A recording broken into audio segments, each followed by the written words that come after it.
Welcome back to Build to Brand, the show where we slow things down to figure out why things actually work. Not what trended, not what went viral, but the architecture underneath. The belief systems, the timing, and the invisible decisions that make the visible success look inevitable. Today we are talking about Meta. Specifically, we are starting with something that might seem small, a smartwatch. A device they've now tried to build twice. The first attempt quietly killed in 2022, and the new one, codenamed Malibu 2, reportedly coming sometime later this year. But we are not really here to talk about the watch. The watch is just the door. What's behind it is a much bigger question. What is Meta actually building? What does a company that's lost over $80 billion on its Reality Labs division since 2020 believe so deeply that it keeps going? And why does any of it, the glasses, the headsets, the neural wristband, the Metaverse, why does any of it start to make a strange kind of sense when you look at it through the right lens? That's what we are unpacking today.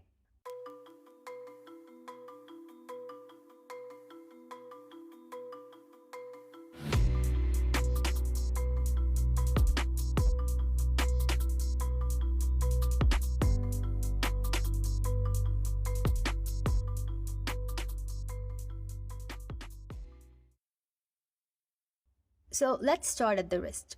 Back in 2021, Meta, still Facebook at the time, was working on a smartwatch. Reports described something ambitious: a detachable camera, multiple camera options, an open source version of Android underneath. It felt like Meta trying to build an iPhone killer from the outside in.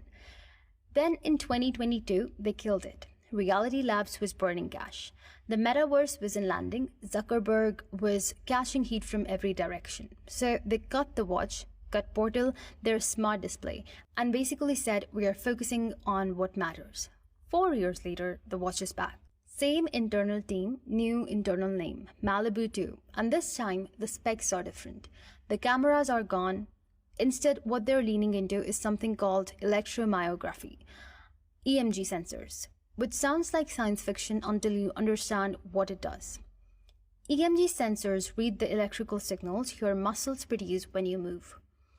Not just the big movements, the subtle ones, the flick of a finger, the tension in your wrist before you even complete the gesture. The watch doesn't just track your heart rate or your steps, it reads your intentions essentially.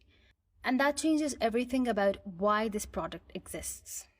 See, when the first version was a camera watch, it was a standalone gadget, something you'd use to take photos on the fly or check your notifications without pulling out your phone. Useful, maybe, but not architecturally important. The Malibu 2 isn't just a standalone gadget. It's an input device. It's meant to be the way you interact with Meta's glasses ecosystem, specifically the Ray-Ban display glasses and the neural wristband that already ships with them at $799. The watch essentially is that wristband evolved into something more consumer familiar, more wearable, more of a daily habit.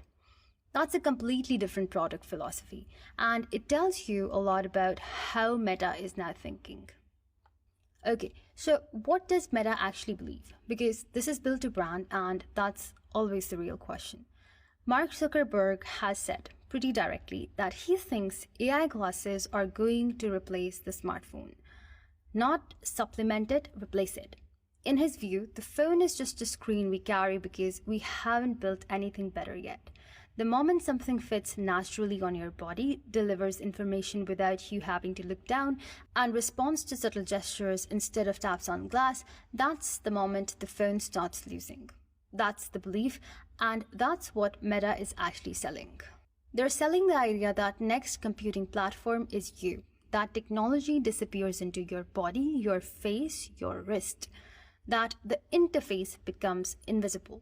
Now, you can disagree with that vision. A lot of people do, but it's important to understand that this is a coherent long-term bet, not a series of random product launches. And when you see it in that way, the losses start to look different. Reality Labs has lost more money than most countries have in their GDP. $19.2 billion in 2025 alone. That's staggering. But Zuckerberg has told investors this is likely the peak, and if you believe the bet, then the losses are the price of being first. That's a specific kind of brand architecture. It's not about quarterly wins, it's about planting a flag so deep that by the time everyone else arrives, you're already the infrastructure. Now let's pull back and look at the full picture, because this is where it gets interesting. Meta's physical product lineup right now in early 2026 looks roughly like this. You've got the Quest headsets, the Quest 3 and the Quest 3S, which are their VR and mixed reality devices. You've got the Ray-Ban Meta glasses in 2 generations now, the standard Gen 2 and the display version. You've got the Oakley Meta Vanguard for athletes, and you've got the Meta Neural Band, the EMG wristband that ships with the display glasses. Each of these things looks like a separate product, but they're not. They are layers of the same stack. Think of it this way. At the top of the stack, the most immersive, most powerful layer, you've got the Quest headset, full VR. You put it on and the physical world disappears. You are in a 3D space. You can build digital worlds with Meta Horizon Studio. You can capture your real room with a feature they're calling hyperspace capture and create a true-to-life digital replica of it in minutes. You can watch content on Horizon TV with Dolby Atmos audio. You can play games, collaborate in virtual offices, explore 3D environments. It's powerful, but it requires strapping a device on your face, and most people aren't going to do that for more than an hour or 2 at the time. So below the headset layer, you've got the glasses. The Ray-Ban display glasses sit at a price of $799, which includes the Neural Band. These don't immerse you in a virtual world. Instead, they overlay information on your real world. Navigation prompts in 32 cities, a discrete teleprompter embedded in the lens for presentations, real-time AI assistance through Meta AI, which is moving from something you activate to something that's always on you, always aware of context. And these glasses have been genuinely popular. Meta sold over 7 million smart glasses in 2022. That's up from around 2 million in the combined years before that. And they had to pause international rollout because the demand outpaced the supply. That's not a niche experiment, that's traction. And below the glass layer, or connected to it rather, is the wristband. The Neural Band, which is EMG based and already lets you write messages by moving your fingers on any surface. Not typing, not swiping, just moving your hand as if you were writing. And the device reads the muscle signals and translates them. That's where the smartwatch enters. The watch isn't replacing the wristband. It's evolving it into something people are already comfortable wearing. A watch face is familiar. It's socially acceptable in a way that a standalone wristband might not be for everyone. It adds health tracking, heart rate, sleep, oxygen levels, stress detection through AI analysis. And critically, it extends the gesture interface into something people would naturally put on every morning without thinking about it. So the stack becomes headset for deep immersion, glasses for ambient augmentation, watch for always-on input and health. Each layer feeds the others. Here's where Build to Brand always wants to go. Not just what, but why now? Meta didn't revive the watch in a vacuum. Several things happened. First, the glasses worked, not in a theoretical feature way, in an actual selling units. People wearing them in public, demand outstripping supply way, that validation matters. It told Meta that people would put something on their face that wasn't a phone.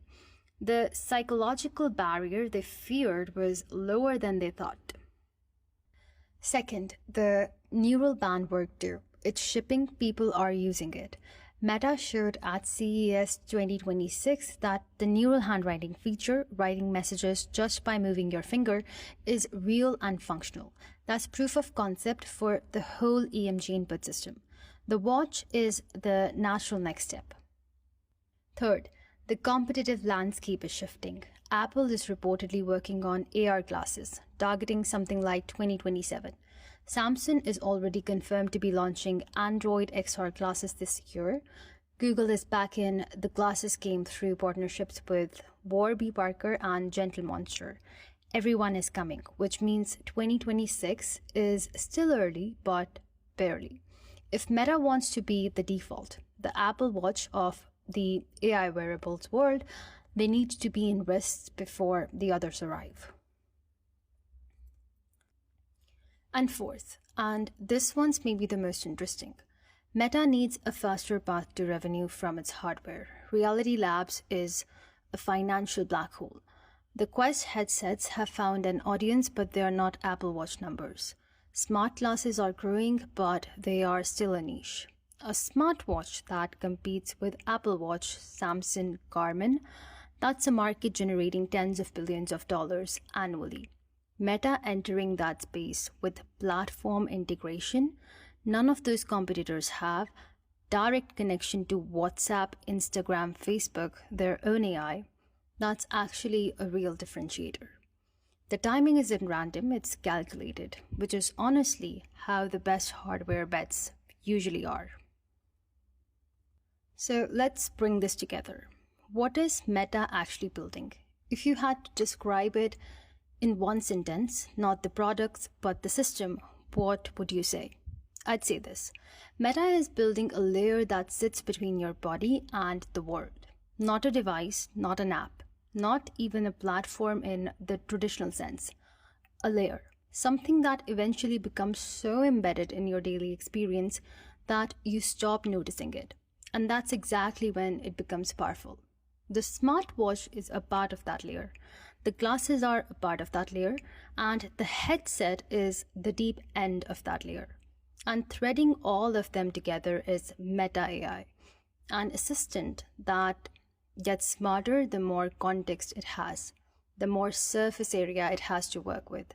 Your wrist gives it biometric data, your glasses give it visual and spatial context, your headset gives it full environmental awareness. Your phone, your social graph, your messages, all of it feeds back in. That's not a watch, that's an operating system for human experience. Now, is that vision fully realized today? No.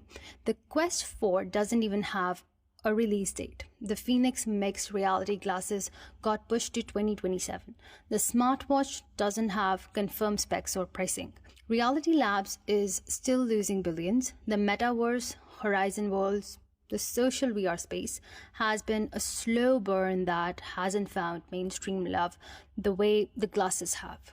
And there's the elephant in the room, privacy. People trusting Meta to sit on their wrist and listen to their muscle movements and monitor their health data. That's a different ask than trusting them with your Facebook posts. Meta's history on data makes a real friction point. It's not trivial. But here's what Build a Brand is always looking for, the invisible architecture. That makes the visible success possible. And the invisible architecture here is that Meta has been playing a very specific, very long game. Not perfectly, not cheaply, but consistently. They bought Oculus in 2014 when VR was a joke. They built social features before anyone had a reason to use them. They partnered with Ray-Ban, one of the most trusted eyewear brands in the world, not because they needed the logo, but because they needed you not to feel weird putting a computer on your face. That was a cultural Trojan horse dressed in a Wayfarer frames. And now they're coming for your wrist. Not with a watch that competes on specs. Apple has better specs. Not with a watch that wins on ecosystem lock-in. Samsung and Google have that covered for Android. But with a watch that's the first piece of an entirely different kind of computing. If that vision lands, the smartwatch is just the beginning.